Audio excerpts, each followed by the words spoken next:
So I'm a complete idiot when it comes to Unreal Engine 5. I know how to install it, I know how to open it, I know how to move things around.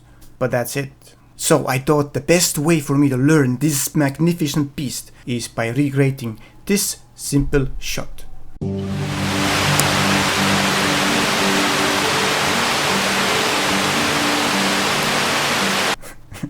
It's not really simple, but with the help of YouTube tutorials, I can do it. We can do it. Stick to the end to see the result. Before we start, let's break it down what we actually need to do. Recreate the highway, add cars, set up the camera, animate Batman, create fire, make everything wet, rain, oh, and as well the small little detail called lighting. So, let's start with a quick and basic setup.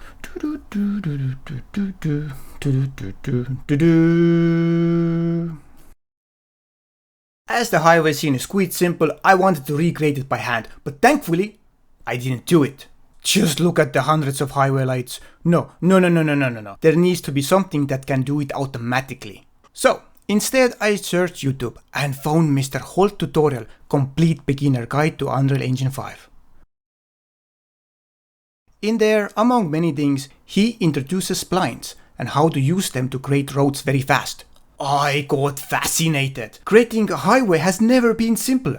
Are you ready? It will be fast. Make a piece of the road with material. I used Unreal modeling tool and got material from Fab Marketplace. Then, in landscape mode, we create a spline point by control click. Then we click here, there and everywhere. And soon you're gonna have a nice bright green road. And then, under the properties, we will add the road piece. And highway is ready! For the rest of Mr. Holt tutorial, he was manually adding trees and other things around here and there. Not really helpful for our case. So, I dive back into YouTube and holy shit! I found Azil Art's tutorial about splines and PCG where he creates a highway with lights. It is exactly what we need! PCG is a system that helps us add all these lights, guard posts and dividers automatically. The only thing we have to do is create a PCG, drag it into the level and then write the instructions. Azil Arts goes in detail about how and what to write. It took a moment to understand it, but when I did, it felt like bringing a jet engine to a horse race. It's a completely different game. Here, I show you. I just grab a spline point and move it. Click on all splines and the entire road adjusts itself. How sick is that? Every light, post, divider updates automatically. Then, if I wish to add more lights, I just tweak the PCG. Ta-da! Very cool. If you wish to learn more about splines and PCG, check out Azil Art's tutorial video about them. It is very helpful. Highly recommend. But hold on. You asking me where did I get this nice 3D streetlight model? Well, let me tell you, it was a hassle. Because I decided to use the AI help. It started well. ChatGPT created a highway light blueprint with measurements. Then I asked for it to use that blueprint to create a 3D model in Blender Python code. I pasted the code in Blender and it was broken. I asked to fix it and it made a new mistake and a new one. Every time there was something off. As the streetlight is quite simple model, I decided, fuck it, I will do it myself. Took me way less time to try to get the AI do it for me. In conclusion, there are many things that the AI does very well. This was not one of them. But maybe 2026 will be different. If you are in the future, let me know in comments. And if it is after 2030, it was all a joke. I love you, AI, my supreme leader. Please don't erase me. Please don't erase me. Highway is done. Well, almost. Kind of. Because we still need to add the Batmobile and the silhouette of the crashed Penguin car with little debris. To model them myself would take hundreds of hours and the quality will be, it will be a dice roll. Luckily for us, there is a really sweet website called SketchFab where you can download hundreds of free amazing looking 3D models. Like this Batmobile by Ander Artola. It is in amazing quality and it comes in separate pieces if we ever want to animate it later. That is crazy! In 2025, you lack 3D skills and money? No need for AI, when amazing artists like him exists. If only there would be also a purple Maserati the car the Penguin was driving. Wait, there is actually one for free? Are you kidding me? Made by Light2i. Like I said, this is crazy, this is nuts. Let's get both of the models and drag into our scene. I will also add Unreal Mannequin as a stand-in for Batman. I roughly placed them, turned the Maserati onto its roof. I mean, just look at that. No need for a silhouette when you have the real deal. I love it. Now, in Unreal, there's a really powerful feature called Cine Camera Actor, a professional virtual film camera that mimics the real-life one. And I have no idea how to use it. But hopefully, with the help of AI and its deep research capabilities, maybe, just maybe, I will be a little bit wiser. Let's try. What camera film Penguin's upside down POV in the Batman car's chase final? Let's make it into deep research. And the camera is unknown. But it is most likely ARRI Alexa Mini LF with an anamorphic lens. Great! Now let's ask how to replica this camera in Unreal. Another deep research and 500 websites later. 500? 500 websites? And it better be good. I take the instructions and add into Unreal 5. To compare, this is the default look of Cine Camera and this is AI take on ARRI Alexa Mini LF. There is a clear difference, but it's also hard to tell because everything is in the wrong place. Let's correct that. To make it easier, I found this tutorial by Alex Pierce. He shares in detail how to add an image overlay to the camera. And it makes blocking so much easier. The Maserati needs to be other way around. So let's turn the overlay on. Maserati goes here, Batmobile there, Batman. It's not bad. It's not bad at all. And it's so much easier to block with overlay.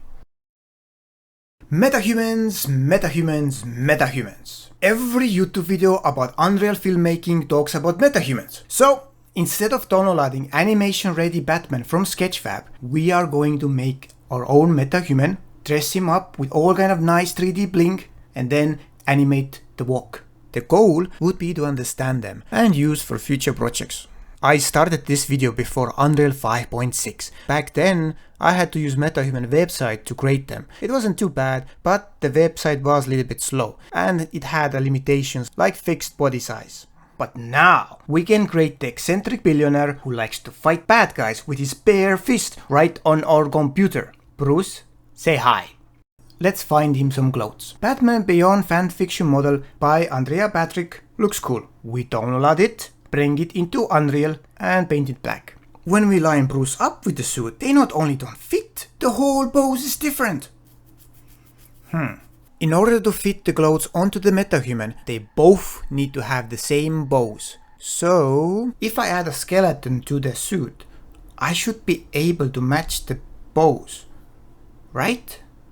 By the way, if you don't know, a skeleton to a 3D character is like strings to a puppet. It helps them move. Edward Dawson Taylor explains well in his 2-part tutorial how to add skeleton in Unreal.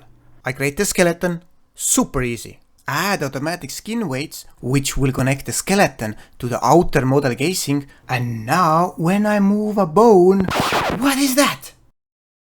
Like what the f? This is happening because the limbs are too close to the body. The automatic skin weights has no idea where the arms finish and the body begins. To fix that would take dozens of hours. There got to be a simpler way. Luckily, in SketchFab, someone asked Andrea Patrick, the creator of the suit, if he would share the rig. And he did! He shared the entire Blender file. I have no idea how to use the rig in there. But it doesn't matter, because hidden inside between all the different pieces is the default pose. Do you see how far the arms are from the body? If we do the automatic skin weights again, it shouldn't morph like it did. But this also made me wonder, is there a better way to do the clothes?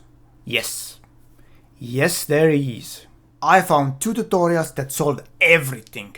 Tuan Nguyen's customizing MetaHuman clothing and Nova Effectus more clothes for MetaHumans. When we combine their teachings, it's like Goku and Vegeta doing fusion. They become unstoppable. First, we need a template. It is easy to get through the MetaHuman creator. we just export a combined MetaHuman skeletal mesh, and that's it. This is our template. We line it up with the suit and match the pose as close as we can. Export the template with the new pose and import it back right away. Under skeletal mesh, we enable use to as ref pose, and for skeleton, we choose MetaHuman base 1. Now, we will convert the suit into a skeletal mesh. Under use existing skeletal mesh, we choose our freshly imported pose. And finally, we transfer the skin weights from the MetaHuman template to the suit. This is now a big moment.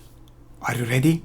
When we move a bone, it works. It actually works. How beautiful is that? But its default pose doesn't match with the MetaHuman one. We could manually move its arms and legs to match it, or remember the MetaHuman template we made? We are going to create eye key rig and an eye key retargeter for it. These are powerful animation tools that will automatically move every single bone. We export the pose. We're almost done. We can see the finish line, but it is a little bit weird now because we have to redo some of the work that we already did. We bring our suit into a sequencer and add the pose. Then we export the suit from the sequencer as static mesh. This will bake the pose directly into the model. And finally, we turn that static mesh again into a skeletal mesh, transferring the skin weights. And just like that, we have a suit with the correct bones, correct skin weights, and correct pose. But Bruce is still naked. All the money in the world and no clothes. Let's fix that. So to get the suit onto him, we have to turn it into a MetaHuman wardrobe item. And it will be just a few steps. First, we have to create a cloth asset, add our suit into it. Then we create an outfit asset, add the clothes into it. And third, we make the MetaHuman wardrobe item and add the outfit into it. We tell Bruce to put it on and we can fix it with a body map. It is basically a black and white mask that removes the body parts you don't want to show. Super important, make sure that you don't paint the whole body map black, like I did stupidly. Because it will look fine in the MetaHuman creator, but after you have assembled the character, it will ignore the body map. It took a lot of cursing to figure that part out. You need to leave thin lines of wrists and ankles, like this. But anyway, check out this. If now we change Bruce's body shape, the suit resizes itself automatically. Now the cool part is that any future MetaHuman we will create, doesn't matter the size, they can wear that suit. It will fit perfectly every single time. For the iconic Batman mask, I use Project Fear by Abdul Khan and just add it to the Bruce's MetaHuman blueprint. And the cape I did myself, turned it into a cloth asset and attached it to the blueprint as well. With no further introduction, I present the Batman. The good news, as I started the project with a third-person template, I already have access to walk animation. The bad news, I can't use it. Think of animation like shoes. They are built for a specific size skeleton. As a grown-up basketball player can't wear a toddler shoe, so can't a MetaHuman use that animation. It just doesn't fit. But you remember earlier when we had to use IQ rig and retargeter to fix automatically the pose? We can use the same tools to refit the animation for the MetaHuman. We do it with a click, clack, look, export the new animation, and it works. Let's create a level sequencer and combine everything together. To make it easier for us, I added a video overlay to the camera. We'll make a separate video how I did it. Anyway, everything assembled, it will look like this. Two issues. One, the cape is frozen, even though I have wind in the sequencer. To fix, we just activate simulation and the cape starts to float. But now, the hands are having a crazy dubstep party. The load sync is set to 0 on Bruce. That should prevent that, but it's still happening. I have no idea why or how to fix it. So sometimes when you don't know how to fix a problem, you just cut it off. I duplicate the suit static mesh, use modeling tools to remove the hands, make a new body map with the hands painted back, skeletal mesh, make a new set of clothes, outfit and wardrobe, add the new outfit onto Bruce, assemble the MetaHuman with a new name, add mask, cape, new body material. On the level, replace the old Bruce blueprint with a new one. And now, let's check the sequence.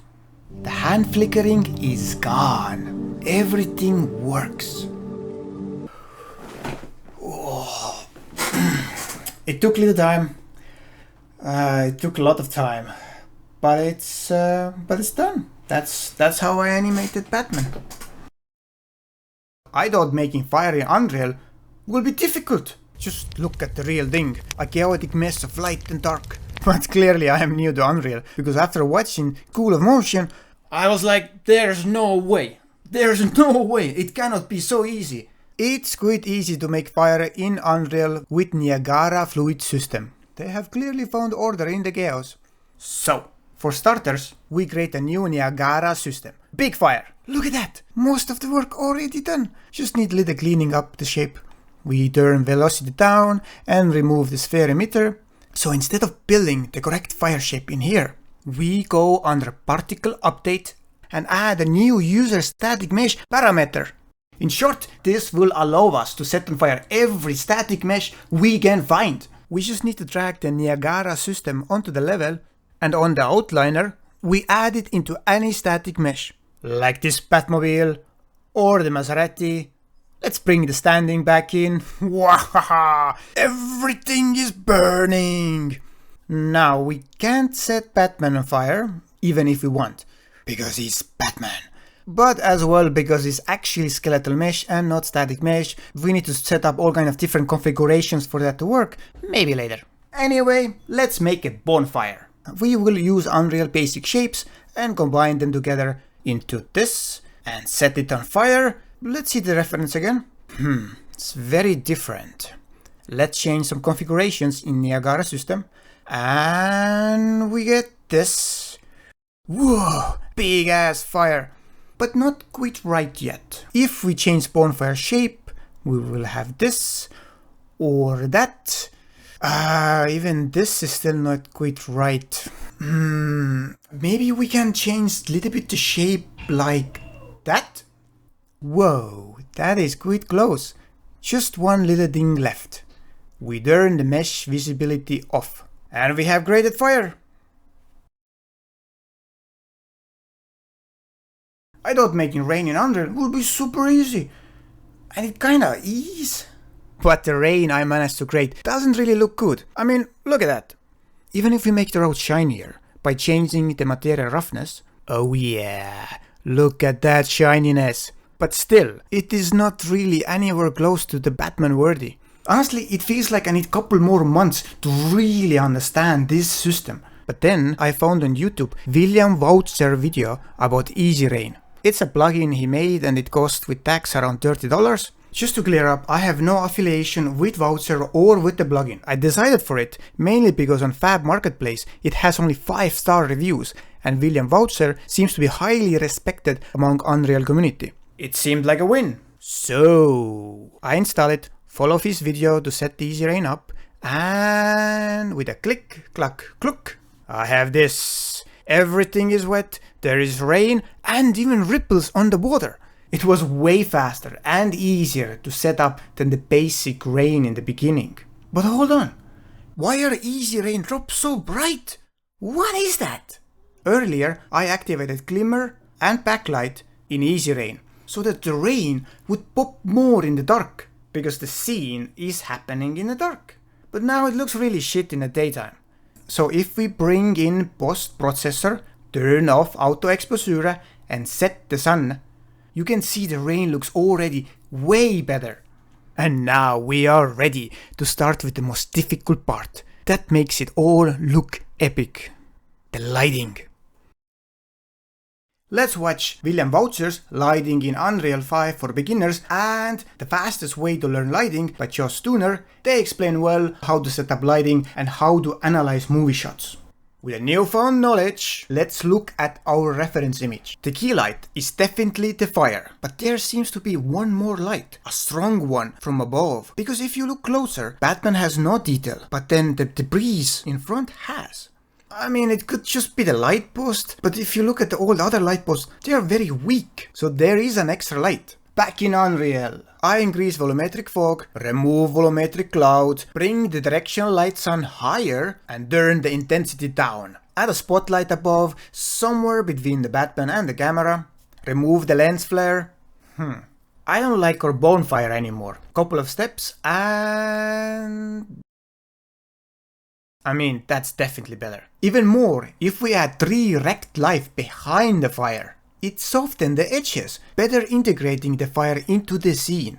On the reference, we can see light post on the left and the concrete dividers on the right. So, to replicate that, we color our main spotlight orange and duplicate around the fire. And now they are visible. Well, almost. I wish to see more of the posts. So let's make 3 more rect lights, add each in front of a post to make them more pop. Let's compare the before and after. Man, I start to believe we're actually learning something. But wait a second. There's no debris. No problem. We just use some random parts from Junkyard. Here, there, and done. The unfortunate thing is that Batman looks a little bit skinny, especially the legs. But thankfully, his suit is resizable. So, if we make sure that Bruce doesn't skip his leg day, we may have something like that. It's better. Not perfect, but better. So with that, let's do our final render. 1, 2, and...